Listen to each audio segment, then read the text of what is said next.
शिव महापुराण की कथा वर्णन कर रही है। शिव तत्व कह रहा है। औरव ऋषि ओम के नाद में शिव को बिठाकर हृदय में विराजमान कर रहे।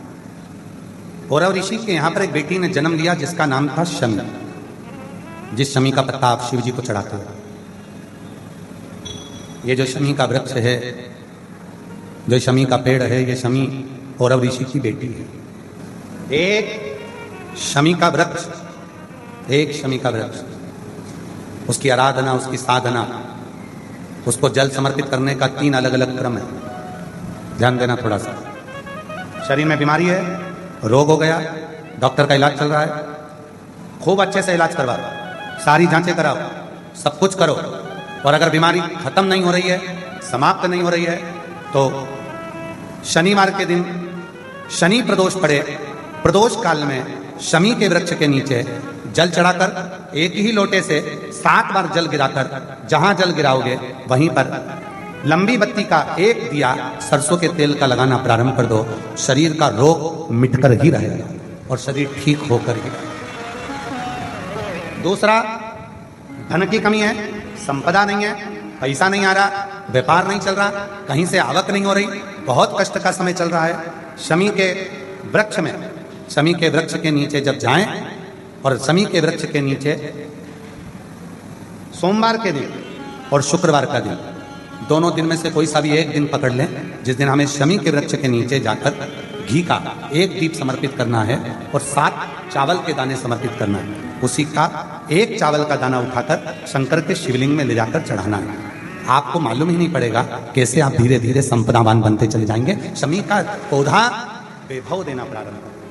शमी मेहनत आपकी है, संघर्ष आपका है, आपको परिश्रम भी करना है और साथ में ये क्रम भी करना है। तीसरा, यदि कोई व्यक्ति नशे में धुत हो जाए और नशा समाप्त ही नहीं होता, मदिरा के नशे में इतना डूब गया कि वो छोड़ने को तैयार नहीं है, शमी के वृक्ष के नीचे शिवलिंग का निर्माण करो और शिवलिंग का निर्माण कर उसी पर 7 बार जल चढ़ाना प्रारंभ करो।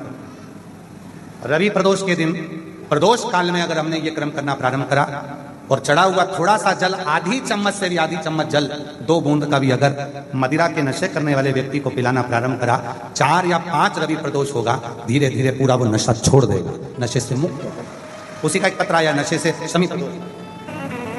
मेरा नाम संगीता तोमर, पति का नाम अखिल तोमर, मैं मुरैना की रहने वाली हूँ और अभी हम इंदौर में रहते हैं। कहीं बैठे हों जिन्होंने ये पत्र भेजा, कहीं बैठे हों तो हाथ हिला सकते हैं, और अगर बैठे हों तो आ सकते हैं। पहले एक लाइन देखिए उन्होंने जो लिखा है, श्री शिवाय नमस्तुभ्यम। आपने दुनिया बदल दी, दुनिया बदलने के लिए नहीं, ये क्रम देखिए, उसने अपने हृदय का जो भाव लिखा है।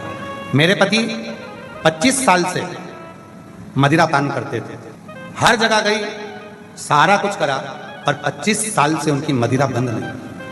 फिर आपकी कथा सुनी, 1 लोटा जल का महत्व, शमी के पेड़ के नीचे जो रवि वाला उपाय आपने बताया था, बस वही किया और बाबा की ऐसी कृपा हो गई, आज मेरे पति ने मदिरा को छोड़ दिया। 25 साल से जिसने नहीं छोड़ा उसने छोड़ा, जो 25 साल से नहीं छोड़ा। नाम है संगीता तोमर, मेरे पति का नाम अतिवल तोमर, मैं मुरैना की रहने वाली हूँ और अभी इंदौर से आई हूँ, इंदौर रहते। बाबा वो एक लाइन और अच्छी सुंदर लिखी है, दरबार में भोलेनाथ के दुख दर्द मिटाए जाते, दुनिया के सताए लोग यहाँ सीने से लगाए जाते।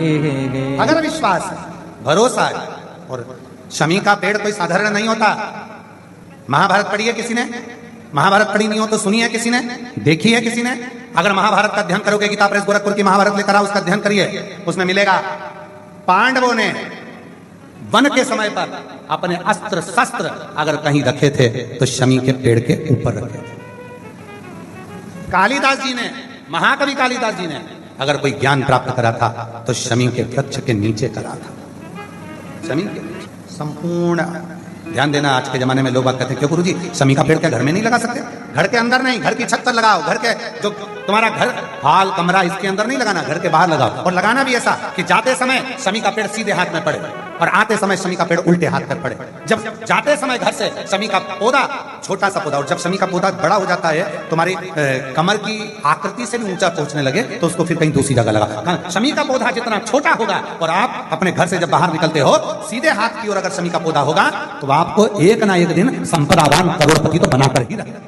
शमी के पौधे में वो बने, पर पौधा कितना बड़ा चाहिए? जम के बोलो जरा। शमी का पेड़ नहीं, शमी का छोटा सा पौधा जब हमारे घर से निकले तो हमारे सीधे हाथ पर पड़े और जब हम घर पर आए तो हमारे उल्टे हाथ पर पड़े। क्यों? जब शमी का पौधा घर में आते समय उल्टे हाथ पर रहता है तो हमारे पीछे अगर किसी ने भी कोई टोना कर दिया, कोई टोटका कर दिया, कोई कुछ भी कर दिया तो वो हमारे घर के अंदर प्रवेश नहीं करता, वो बाहर की बाहर रह जाता है। शमी के पौधे में वो बल होता है। शमी के पौधे में वो ऊर्जा। पर इतने सारे ज्ञान देने वाले आज के जमाने में आ गए, उन्हें यूट्यूब पे देखो, रोज एक ना एक महाराज आ जाएगा और आके कह देगा शमी का पौधा मत लगाना, बेलपत्री का पौधा यहाँ मत लगाना, कहीं आंवले का, अभी वो कल का पत्र था, आंवले का पौधा और बेलपत्री का पौधा साथ मत लगाना, ऐसा हो जाए। अरे क्या हो जाएगा? एक लोक ऐसा है जिसमें सूर्य की किरण नहीं जा रही है तो पूछा गया, विचार किया गया, फिर पाताल लोक में प्रकाश कैसे होता होगा, उजाला कैसे होता होगा, पाताल लोक प्रकाशित कैसे होता होगा? सारे लोकों में सूर्य की किरण जाती है, केवल एक पाताल लोक में सूर्य की किरण नहीं जाती। रसातल में जा रही है, तलातल में जा रही है, सब जगह पर सूर्य की किरण जा रही है। बस एक स्थान पाताल लोक ऐसा है जिस पाताल लोक में सूर्य की किरण नहीं, पाताल लोक में सूर्य की किरण नहीं। तो किसी ने पूछा कि अगर मान लो सूर्य की किरण इस पाताल लोक में नहीं जाती तो यहां प्रकाश कैसे होता, यहां इतना प्रकाश कैसे होता? तो शास्त्र कहता है, वेद व्यास जी ने स्कंद पुराण में वर्णन किया कि पाताल लोक में सूर्य की किरण भले ना जाए पर वहां जो प्रकाश है, वहां जो उजाला है, वो प्रकाश, वो उजाला, जितने पाताल लोक में सर्प रहते हैं, नाग रहते हैं, उन नागों के मस्तक पर जो मणि रहती है उस मणि का प्रकाश इतना रहता है कि पाताल लोक में सूर्य की जरूरत नहीं पड़ती, वहां प्रकाश ही प्रकाश होता है, वहां प्रकाश ही प्रकाश होता है। अब आप भी थोड़ा सा स्मरण करिएगा, आप भी अपने ध्यान लगाइएगा कि पाताल लोक में भगवान शंकर के वासुकी नाग जो उनके गले में पड़े हुए हैं, पाताल लोक के अगर कोई स्वामी माने गए हैं तो वह वासुकी नाग को माना गया। पाताल लोक का अगर कोई राजा माना गया है तो वह वासुकी नाग को माना गया। पाताल लोक का अगर स्वामी कहा गया है तो वह वासुकी नाग को कहा गया। और वासुकी नाग कहां पर है? भगवान शंकर के, जम के बोलो जरा, शिव जी के गले।